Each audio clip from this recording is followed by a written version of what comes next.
తన నియోజకవర్గ ప్రజలకు ఎల్లవేళలా అండగా ఉంటారని భరోసానిచ్చారు మహబూబాబాద్ ఎమ్మెల్యే మురళీ నాయక్. నియోజకవర్గంలోని గూడూరు మండలం మట్టెవాడ గ్రామంలో పర్యటించారు మురళీ నాయక్. గ్రామస్తులు ఆయనకు ఘనంగా స్వాగతం పలికారు. కాంగ్రెస్ జెండాను ఆవిష్కరించి మాట్లాడారు ఎమ్మెల్యే. మహబూబాబాద్ పార్లమెంట్ ఎంపీగా కాంగ్రెస్ నుంచి పోటీ చేస్తున్న పోరిక బలరాం నాయక్ను భారీ మెజార్టీతో గెలిపించాలని కోరారు ఎమ్మెల్యే.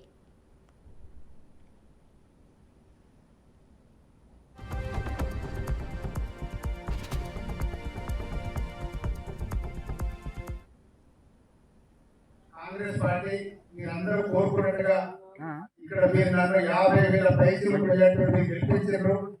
రాష్ట్రంలో తెలంగాణ కాంగ్రెస్ ప్రభుత్వం అధికారంలోకి వచ్చింది. ఇప్పుడు ఏం చేసిండ్రు?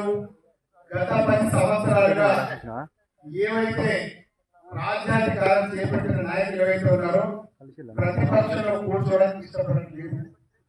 ఒక 3 నెలలు కూడా కాలేదు. అప్పుడే ఇక్కడ అక్కడ మొత్తం ఎక్కడ సందు దొరుకుతుందా చూస్తా ఉన్నారు.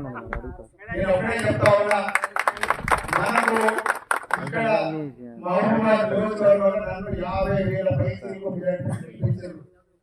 రాబోయే రోజుల్లో నాకు ఎలా టికెట్ ఇచ్చారో అన్ని శాస్త్రీయంగా సైంటిఫిక్ వేలో మనకు అందుబాటులో ఉండే నాయకుడు అని చెప్పేసి నాకు టికెట్ ఇవ్వడం జరిగింది. అదేవిధంగా మీరు నన్ను భారీ గెలిపించుకున్నారు.